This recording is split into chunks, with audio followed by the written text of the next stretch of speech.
আমাদের একটা মূলত দাবি যে যারা আমরা এখানে সবাই নন সিলেক্টেড ক্যান্ডিডেট, আমাদের একটা দাবি যে আমাদের একটা ওয়ান টাইম ইলেকশন দেওয়ার জন্য আর ওয়েটিং লিস্টটা দেওয়ার জন্য। এটা 2022 নেওয়া হয়েছিল। তারপর এটা তোমরা দিছে কবে?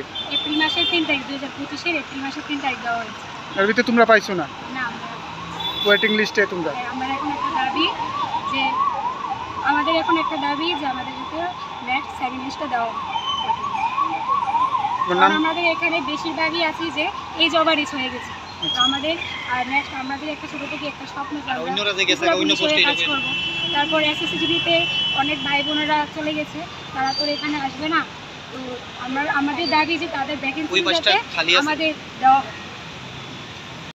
আমরা মাননীয় মুখ্যমন্ত্রীর কাছে কৃতজ্ঞ যে ত্রিপুরা পুলিশের কনস্টেবলের প্রচেষ্টা কমপ্লিট করা হয়েছে।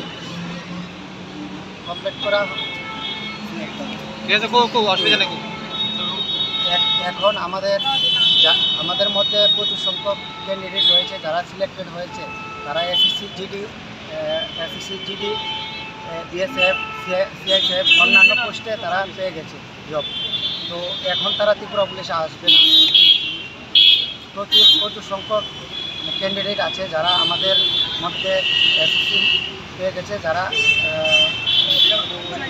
ত্রিপুরা পুলিশে জয়েনিং করবে না।